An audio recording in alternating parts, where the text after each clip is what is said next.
me to glam up and what? Come back to it. Hey! Like, see, before we start, let's just take a moment to appreciate this beauty. In fact, see, go and drop off free because this beauty is what? It's plenty. God. Hi guys, welcome back to my channel. My name is Tofunmi and this is my channel where I discuss fashion. I wanted to say family.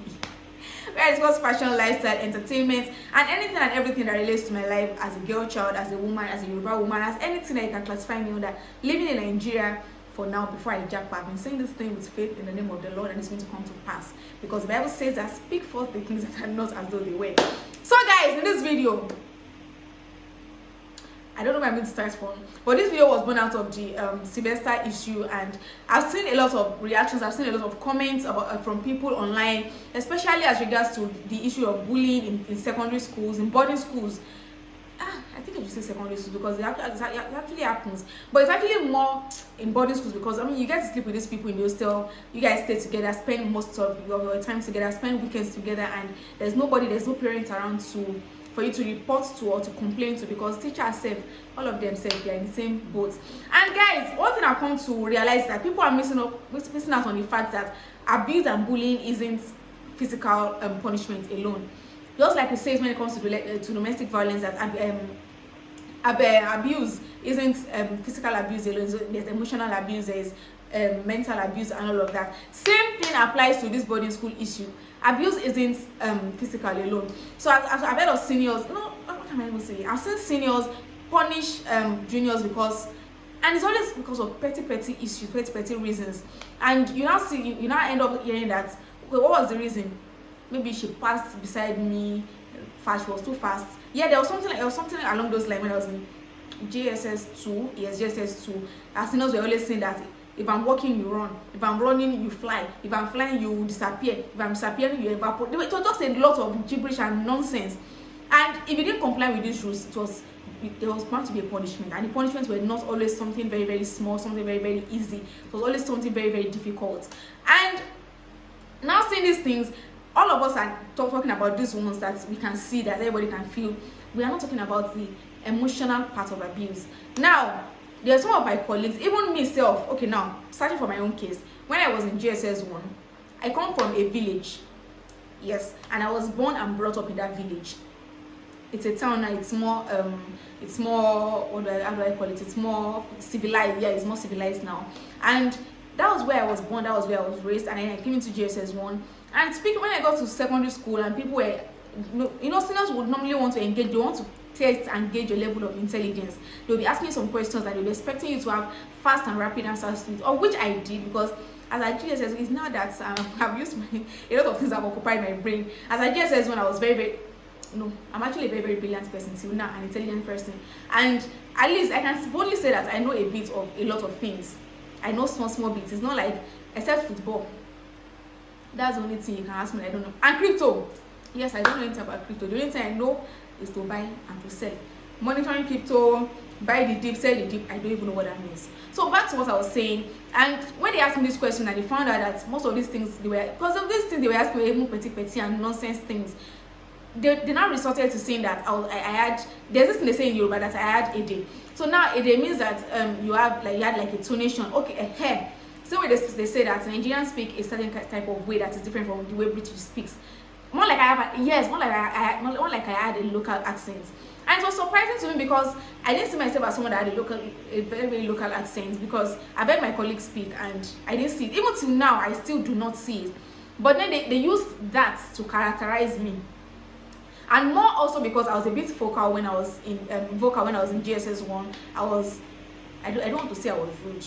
I wasn't rude, but it wasn't just very easy for them to bend me, especially my immediate seniors, GSS 2 seniors. It wasn't easy for them to bend me. I had someone that was my namesake.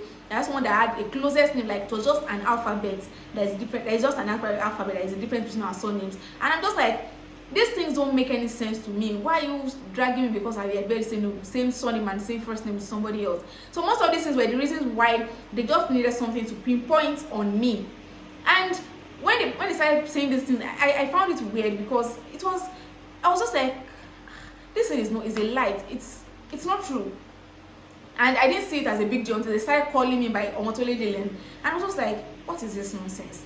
Now, my own was even mild because it was just a particular set of my immediate seniors that were doing that. Now, imagine the old school knowing you as, I don't want to be mentioning names because I don't want people to come for me, but imagine the old school knowing you as just one nickname, and it's not it's not a so good nick kind of nickname. It's a very, very terrible nickname, and everybody characterizing you by that.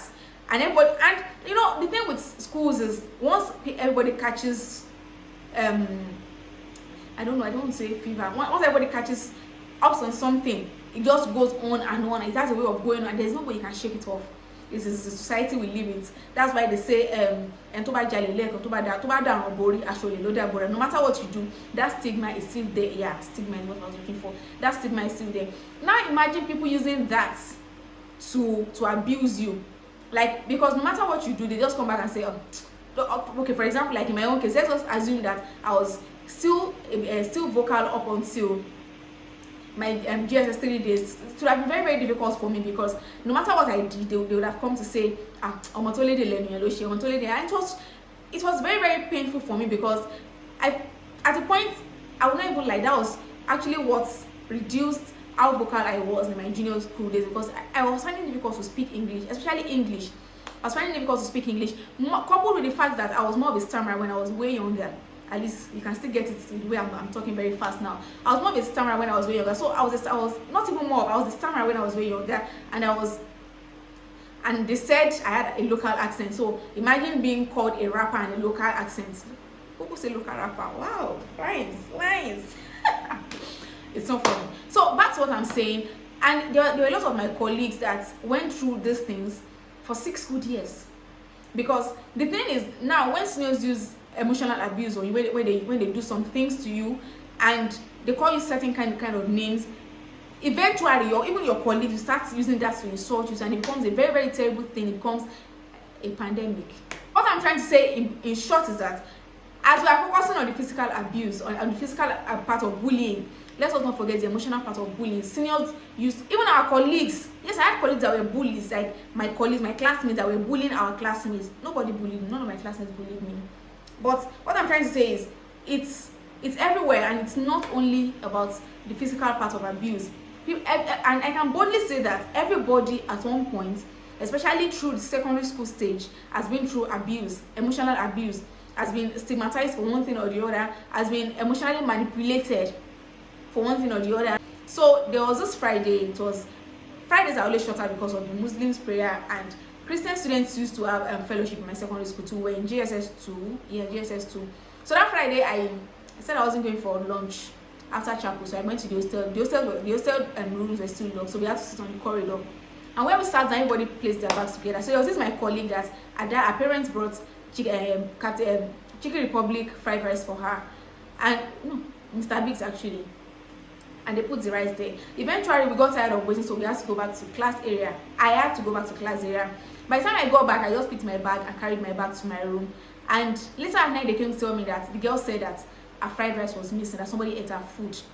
And all of us that were there were actually arrested, because it was more or less like an arrest. And by the time we got there, and the thing with my secondary school is nobody actually looks for facts. They just look for the closest person that could have done it, or who they think. So if you've had an issue of stealing something before, if they steal something else, you will most likely be a prime suspect. Without you were there or you were not there, it was most likely like that. And I went there, they started questioning, they were just questioning us. Did you see the rice? Yes, I saw it. I saw it. She ate out of it in my presence. And they were like, so where's the remaining part? I didn't eat the remaining part. So they said they should go and search our bags, because apparently the person that stole it, I think the person took the plate away. I can't even remember how the whole thing unfolded.